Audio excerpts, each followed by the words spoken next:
What's going on, everyone? So, LeBron's favorite people, Stephen A. Smith, best friend Brian Windhorst, and Shannon Sharp, who, is big LeBron guy. They were talking about because obviously the Dallas versus Lakers game is right around the corner. It's right on the horizon. But so they were talking about, kind of the Luka trade and revisiting that and Anthony Davis. And one of the things that they expressed was or Brian Windhorst expressed was that it's malpractice that the Dallas Mavericks didn't get Austin Reaves, and touched on hey, Austin Reaves is averaging 25 a game over the last 30 games and has just been on an absolute tear. And look at Dallas, Kyrie goes out, a lot of dominoes could have fallen had they went and got Austin Reaves in the trade. And as much as, Stephen A. Smith and Brian Windhorst and these guys can, not be in the favor of Laker fans and LeBron fans and stuff right now, they are right, when talking strictly on just the game itself, right, and talking about the actual trade itself. The Dallas Mavericks, everyone agreed, got fleeced in the Luka trade. Now, I do think a lot of the conversation is overblown. People act like Dallas just got, Gabe Vincent and Jared Vanderbilt for Luka, right? They got Anthony Davis. They got a top 10 player in the league. They got one of, if not the best defensive players in the league. They got a legit superstar, 25 and 12 guy, right? They didn't get scraps. They got a young 3-and-D wing who has been excellent for them since going there, right? He's really starting to come into his own because he's getting the opportunity. He's getting the time out there on the basketball court. He's able to he's getting more opportunity than he was with the Lakers, right? So that's the thing, right? Is they didn't get nothing. Did they get enough for Luka, who is literally a generational talent, is literally, one of the top 3 to 4 players in the league? No, right? They should have gotten draft picks. They should have gotten, Austin Reaves. They should have gotten a lot of stuff. More than anything, they should have gotten Austin Reaves. Even if they didn't get draft picks and all that stuff because they wanted to win now and all that stuff, they should have went and got Austin Reaves. And in all honesty, there was an argument, and still an argument just for the long term, of, trading Reaves and keeping Max Christie.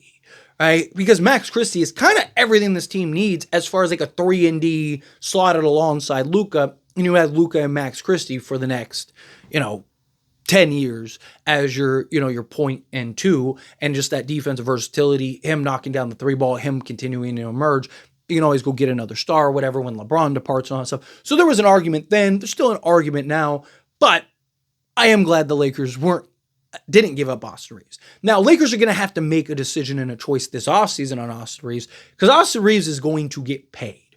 Right now, behind Victor Wembanyama, Austin Reaves is the best value contract in the league. He's not going to make $13 million very much longer. He's going in the offseason. He'll be in a contract year. Lakers are going to have to decide, are they going to pay him $30 to $40 million a year? If he continues to play the way he's playing right now into the postseason, he's going to get $40 million. A team might offer him $40 million just to get him off the Lakers, right? So Austin Reaves is about to get a bag. So do the Lakers look at Austin Reaves and Luka as your 2 stars going forward for the long term? Something the Lakers are going to have to decide. I'm not saying that they should trade him. I'm not saying that they shouldn't, but if they keep him, great, and he continues to play this way. The way he's played this last, 30 games or whatever, yes, I think that they can win a championship with the right pieces around him, right? I would like a better fit next to Luka at times, but Austin Reaves and Luka, I think if you get 2 legit, sizable, versatile 3-and-D forwards, and then that versatile interior, lob threat center. Yes, I do think, and then obviously bench depth and all that stuff. I do think that it can work, and I do think that they can have some success. However, we'll see. That's for the future.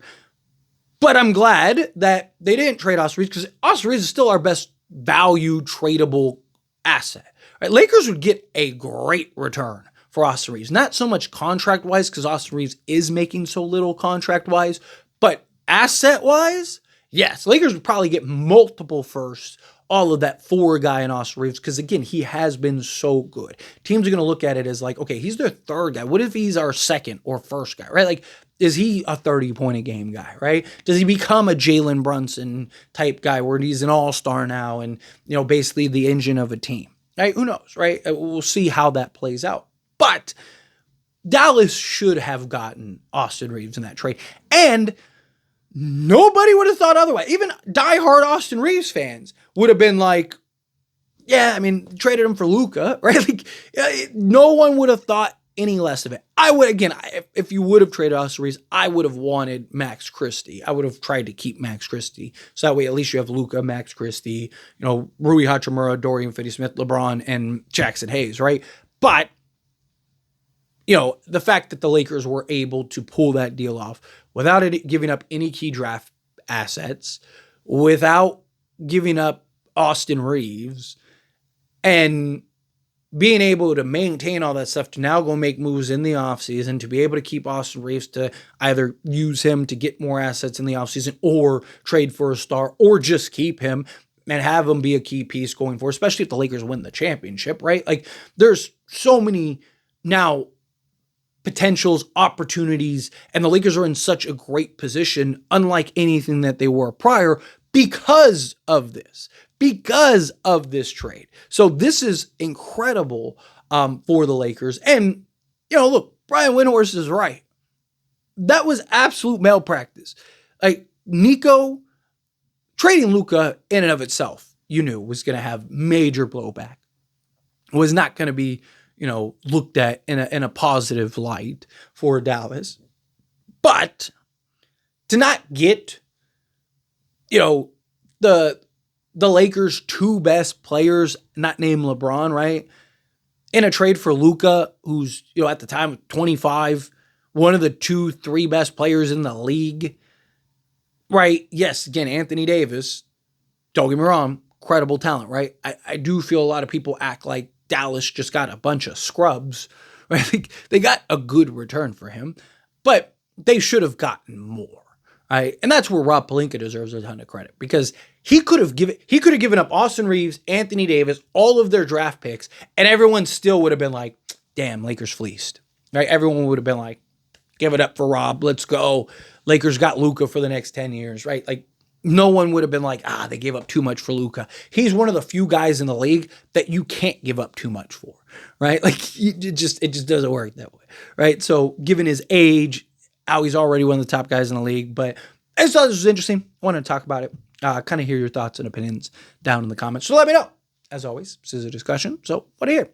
That being said, if you haven't liked this video, hit that like button. Helps me out. So we enjoy these types of videos, and I truly appreciate it. Not subscribe to the channel, hit that subscribe button, turn on the bell notifications. Appreciate y'all. See you in the next one.